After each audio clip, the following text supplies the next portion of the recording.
este pasaje de la vida de Jesús hay tanto para aprender y tan maravilloso, ¿no? Quizás uno piensa, los discípulos estuvieron tanto tiempo con Jesús y ya conocían casi todas las facetas de Jesús. A pesar de que ellos habían visto a Jesús hacer milagros, dar vista a los ciegos, levantar al paralítico, expulsar demonios, limpiar leprosos. Continuamente, durante todo el tiempo de ministerio, ellos iban descubriendo facetas de la vida de Jesús. Y esta era la primera vez que ellos iban a presenciar literalmente lo que era la multiplicación de panes y peces. Entonces, hay tanto, tanto, tanto para aprender y para aplicar en nuestra vida referente a este pasaje, ¿no? El versículo 30, encontramos ahí, dice, entonces los apóstoles se juntaron con Jesús y le contaron todo lo que habían hecho y lo que habían enseñado. Quiero hacer una pequeña pregunta. ¿A qué hace referencia ese versículo? Quiero hacerlo un poquito participativo, ¿sí? Interactivo, no solamente que yo voy a hablar, sino también quiero hacerle preguntas y que ustedes participen. Dice ahí el versículo 30, yo voy a leerlo nuevamente, la pregunta es referente a este versículo. Dice, entonces los apóstoles se juntaron con Jesús y le contaron todo lo que habían hecho y lo que habían enseñado. ¿A qué hace referencia ese versículo 30? ¿Por qué le cuentan a Jesús que Jesús no estaba ahí con ellos? ¿Que tienen que contarle a Jesús todo lo que habían hecho y las enseñanzas que habían dado? El Señor los había encomendado un tiempo antes a una misión. Ajá, muy bien. ¿Y a qué misión le había encomendado el Señor? Traten de ir viendo páginas atrás, parte del contexto, del trasfondo, qué había sucedido antes y para poder enlazar eso, ¿no? Porque ahí Marcos enlaza a lo que ocurrió antes, antes del relato del asesinato de Juan el Bautista. ¿Qué pasó inmediatamente antes del párrafo que habla de la muerte de Juan el Bautista? O sea que estamos hablando del mismo capítulo 6, pero el versículo 7. ¿Qué dice ahí el subtítulo? O el título del párrafo.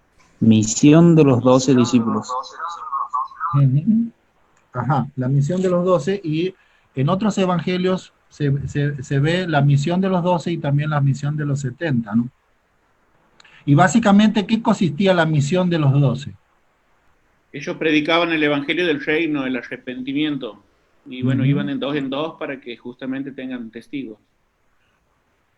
El cristianismo es sumamente práctico, ¿verdad? Y Jesús llegó un momento de su instrucción que los llamó a los 12, luego iba a hacer el mismo ejercicio, iba a repetir con los 70, y les dijo, mira, ustedes van a hacer equipos de trabajo, y ustedes de 2 en 2 van a ir de ciudad en ciudad. Y hubo todo un tiempo de organización del trabajo. Ellos tenían que cubrir prácticamente toda la nación de Israel y lo hicieron. Fueron de 2 en 2. Y ellos, ¿no es cierto?, sanaban enfermedades, expulsaban demonios, pero también predicaban la palabra, el evangelio del reino, como decía David. Entonces es tan importante, ¿no?, de que la iglesia, los hermanos de una iglesia, todos puedan experimentar la parte práctica también del cristianismo. No solamente es congregarse, no solamente... Y entregar la palabra es sumamente importante. Entonces, esto fue un tiempo que no dice las escrituras cuánto tiempo fue, pero los 12 habían terminado su misión y ahora se reúnen ante Jesús y vienen los apóstoles y le cuentan a Jesús todo lo que ellos habían hecho, los milagros y las enseñanzas y las experiencias del ministerio práctico, ¿no es cierto?, llevando el evangelio y sanando enfermedades y expulsando demonios. Entonces, ellos estaban sumamente cansados, porque no era fácil el ministerio. Es más, se indica ahí que cuando vienen a Jesús y Jesús les propone, ¿saben qué? Ustedes están cansados, han trabajado bastante, ha sido extenuante el ministerio, han estado con personas, han resuelto problemas, han escuchado a la gente, han sanado enfermedades, han servido. Vamos a tener un tiempo íntimo, vamos a tener como un retiro espiritual. viene el versículo 31 donde Jesús le dice, venid vosotros aparte a un lugar deshabitado, un lugar desierto, para que descansen un poco. Y ahí explica el versículo 31, ¿no? Porque eran muchos los que iban y venían de tal manera que ni aún tenían tiempo para comer. Entonces, para tener un tiempo a solas, para que los discípulos pudieran descansar después de la misión, ellos caminaron bastante, fueron de ciudad en ciudad. En algunas ciudades fueron bien recibidos, en otras ciudades fueron rechazados. Entonces Jesús le propone tener un tiempo a solas y un tiempo de descanso. Ese es el preludio, ¿no es cierto?, de lo que va a suceder en este párrafo que hemos escogido de la alimentación de los 5.000. Entonces, por eso, Jesús les hace subir a los 12 en la barca, van a atravesar el mar de Galilea, se le llama mar, pero es como un lago, ¿no es cierto?, que tiene entre 14 y 20 kilómetros de extensión en la parte más larga, ¿no es cierto?, y en la parte más angosta, 14 kilómetros, y van a ir a la otra orilla para tener ese tiempo de descanso. Ahora bajan de la barca, atravesaron el mar de Galilea, el lago de Galilea, y cuando ellos bajan, ¿qué panorama se encuentran? A ver, díganme ustedes, es lo que habíamos leído. Que toda la gente lo ha ido siguiendo. ¿Perdón? Que toda la gente lo ha ido siguiendo, los ha visto a Jesús y a los discípulos y van siguiendo a ellos. Entonces Jesús quería tener un tiempo privado, un tiempo de descanso, atraviesan el lago, cuando bajan esa región se encuentra de que la gente los había seguido. Entonces la gente, de alguna forma, ¿no es cierto?, supieron dónde iba a ir, y en vez de tomar una barca, rodeado todo alrededor del lago, caminando, llegaron antes que Jesús a la otra orilla. Entonces, este mar de Galilea, este lago, no es tan extenso. Entonces, esto me recuerda a mí, bueno, a una escala más pequeña, ¿no?, la laguna de Monte, que a veces cuando uno era estudiante, yo tuve la oportunidad de estar 4 años estudiando ahí en Monte, en Palabras de Vida. Entonces, algunos utilizaban, a veces yo utilizaba las piraguas o los botes para ir a la otra orilla. Era una experiencia. Tantas cosas que tengo para contar acerca de eso, tomando mate sobre la piragua. Pero también a veces caminando, varias veces hice ese recorrido, ¿no?, los tiempos libres, de ir a recorrer toda la parte de la laguna de San Miguel de Monte, caminando, ¿no es cierto?, por donde se podía caminar, ¿no? Entonces no era algo muy grande, y aquí algo sucedió, algo parecido, pero a escala un poco más grande, ¿no es cierto?, porque la extensión del lago, o del mar de Galilea, o el mar de Genesaret, que tienen varios nombres que se utilizan en la Biblia para el mismo lago, el mismo mar. Entonces la gente hizo eso, rodeó. Ahora la pregunta es la siguiente: ¿por qué la gente seguía a Jesús?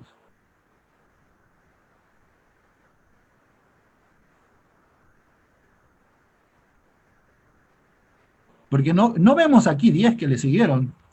¿Cuántos se reunieron en esta oportunidad? ¿A cuántos alimentaron al final de este episodio? 5.000 hombres. ¿Cuánto? 5.000 hombres, dice. Ajá. Y si uno ve otro evangelio, aclara de que sin contar las mujeres y los niños. Entonces, un aproximado, ¿no? Si solamente son 5.000 hombres más adultos, hombres, y dejas a un lado los niños, había familias enteras que fueron. Y para tener niños también estaba la esposa, aparte de la familia. Entonces, los estudiosos de la Biblia dicen que por lo menos había un número 3 veces más grande que de los 5.000. O sea, 5 por 3, 15. Estamos hablando de 15.000 personas. ¿Por qué seguían a Jesús? No estamos hablando de 10 personas, 50 personas, 100 personas. Estamos hablando de 15.000 personas. ¿Qué tenía Jesús de especial? Bueno, sabemos que es el Hijo de Dios. Pero ¿por qué la gente seguía a Jesús? Porque había escuchado los milagros que había hecho en otras partes, por testimonios de otras personas. Hay un cúmulo de cosas, ¿no? Es difícil tratar de enmarcar todas las cualidades de Jesús su divinidad, por supuesto, él es 100% Dios, pero también su humanidad perfecta, 100% hombre. Un buen líder, ¿no es cierto? O un líder tiene que tener personas que le sigan. Yo no me acuerdo si era Charles Swindoll, en uno de sus libros habla acerca de una interesante definición de liderazgo, donde dice, líder es aquel que se da vuelta y te da cuenta que alguien te sigue. Liderazgo tiene que ver con impactar a alguien, ¿no es cierto? Cualidades que impactan a alguien, llenar el vacío de otra persona, estar pendiente de la necesidad de otro, amar profundamente a una persona, tener compasión por la persona. Involucra muchas cosas. Cuando la persona encuentra, ¿no es cierto?, de que alguien le ama, le aprecia, le quiere, está pendiente, esa persona va a seguir. Y por eso, y muchas otras cosas más, la gente seguía a Jesús. Jesús era la personificación completa, extensa del amor, la compasión, la misericordia, la bondad. Tanto pudiéramos decir acerca de Jesús.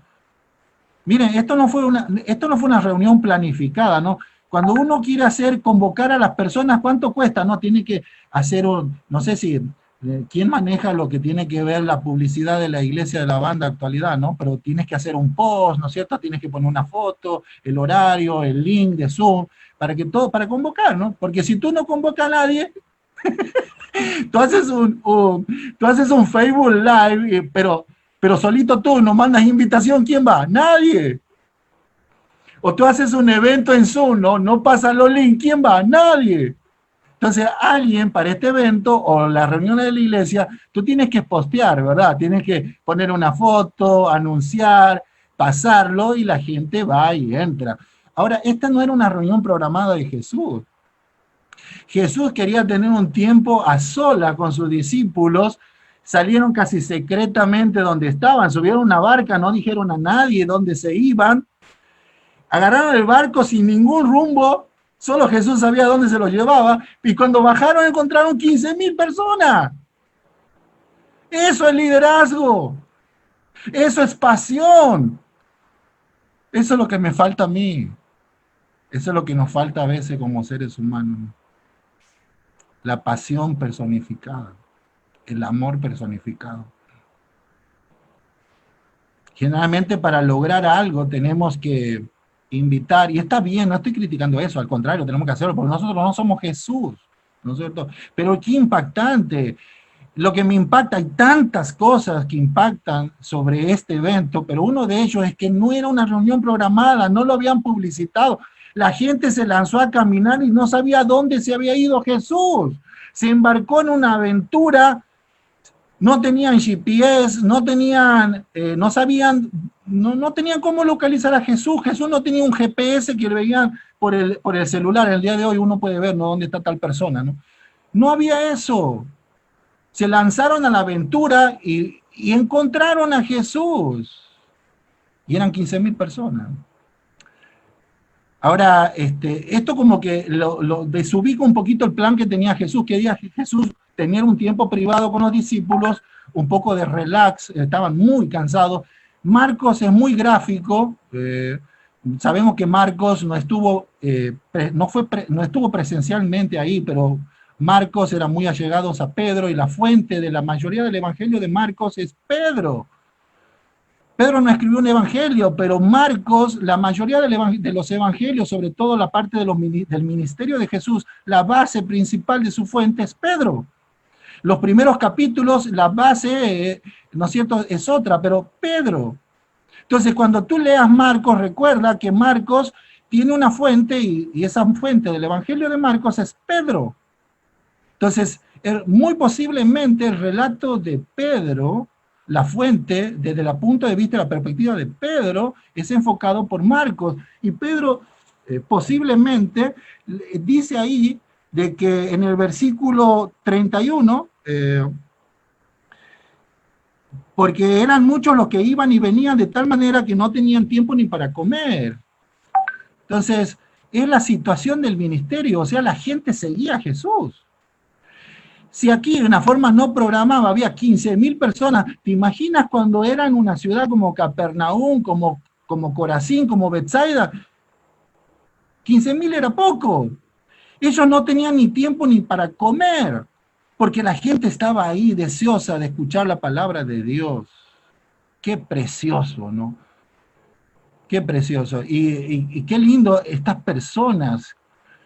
Hermano, caminar, porque en ese tiempo, ¿no es cierto?, era todo caminando y sin rumbo fijo.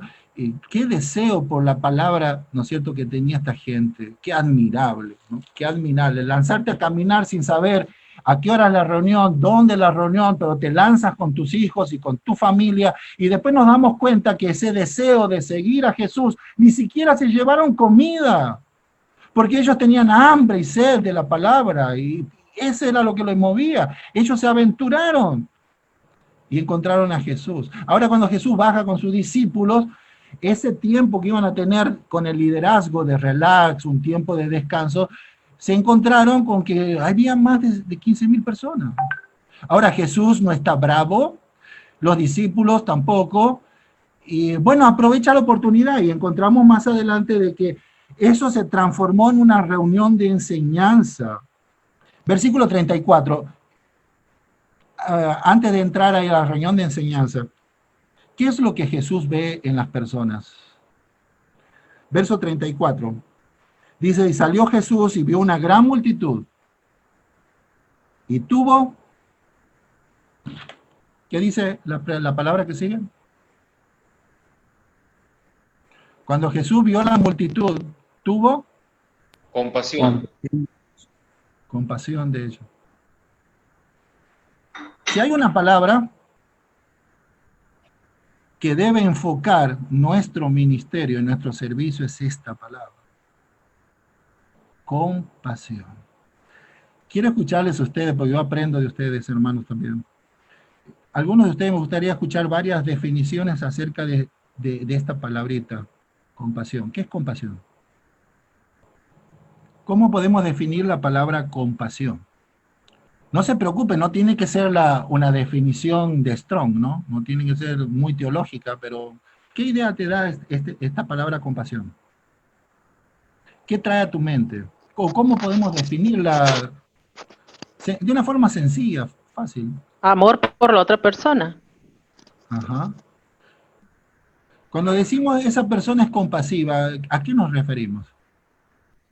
Tristeza por ver sufrir a otra persona.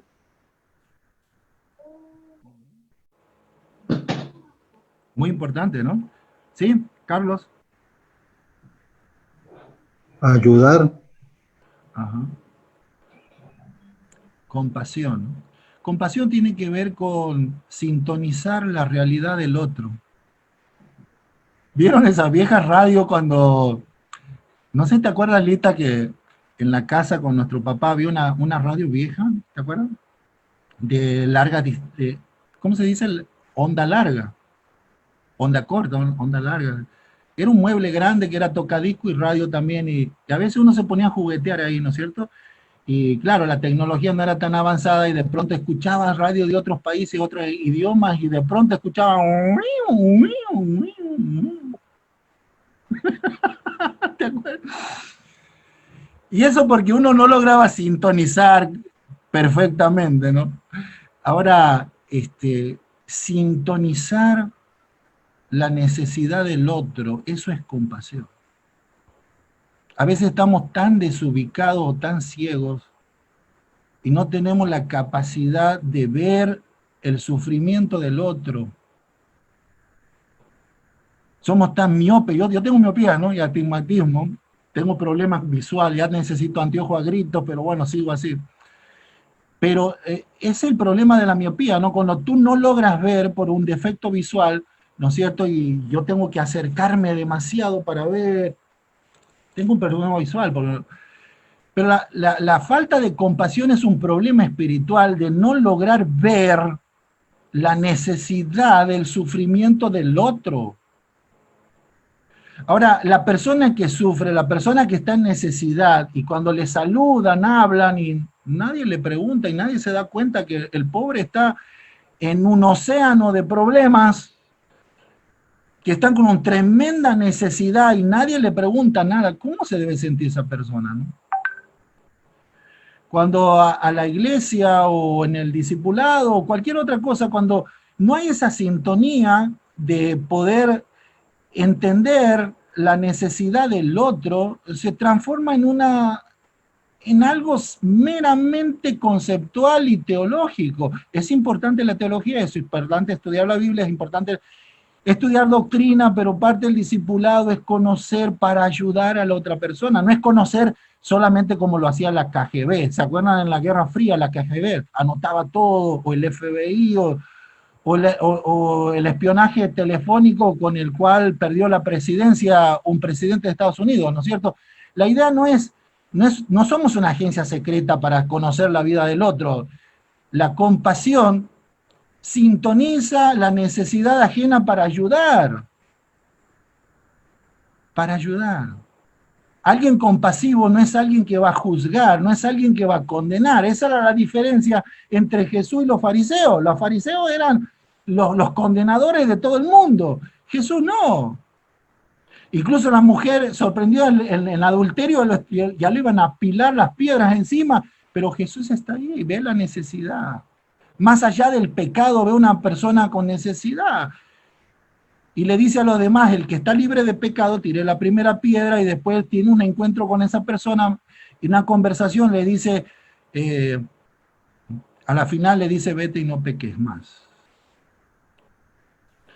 Bueno, aquí vemos en esta historia que Jesús, cuando vio a la gente, tuvo compasión. Compasión es eso, sintonizar la necesidad y conocer la necesidad del otro, porque tienes deseo de ayudar. Hay tanto, hermano, tanto para decir. ¿Se acuerdan la parábola, la historia del buen samaritano? Dice que un hombre cayó en manos de ladrones, los cuales le despojaron y le dejaron como muerto, medio muerto. Y pasó por ahí el sacerdote, y después pasó el levita y vio, pero no hizo nada. No tuvieron compasión. No tuvieron misericordia. En cambio, el samaritano, ¿no es cierto?, el enemigo, no vamos a explayarnos acerca de eso, no terminaríamos jamás, porque es tan rico en detalle en las Escrituras. Pero al final Jesús le pregunta al intérprete de la ley, le dijo, ¿y quién fue el prójimo del que cayó en manos de ladrones? Y el intérprete de la ley dijo ahí algo muy importante, el que usó de... ¿Cuál es la palabrita? De misericordia. Eso, David. Bien. Misericordia. Interesante ese término. ¿Sabe que misericordia y compasión es algo tan parecido? Misericordia es una palabra compuesta. Viene de misere y cardia. Misere significa miseria. Y cardia, corazón. Misericordia es cuando puedo observar la miseria o la necesidad del otro y mi corazón se alinea para ayudar. Misericordia es eso, mi corazón está con la miseria del otro.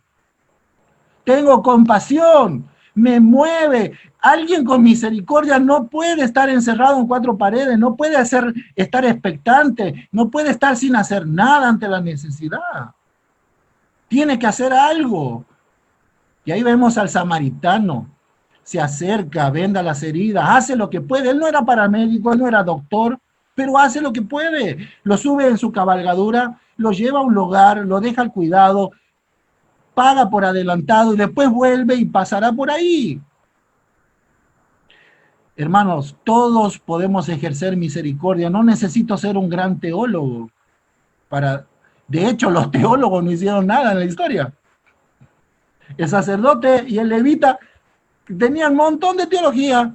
Y no estamos diciendo que no debemos estudiar la Biblia, por favor. Todos tenemos que estar de cabeza estudiando las Escrituras.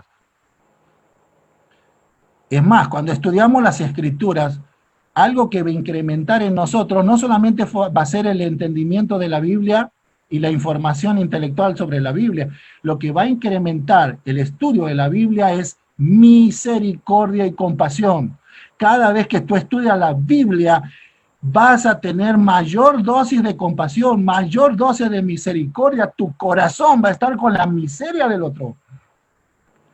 Entonces, Jesús ve eso, 15.000 personas, y dice que, no vamos a ir a los detalles porque no vamos a terminar, pero dice más adelante que ya se vino la noche, Jesús les enseñó la palabra, Él estaba enseñando la Biblia, las escrituras, y así hizo de noche, vinieron los discípulos preocupados diciendo, maestro, esto no era una reunión programada, la gente es mucha, se viene la noche, no tienen dónde, no tienen cómo comer, no trajeron para la comida. Y Jesús le dice, bueno, ustedes van a darle de comer.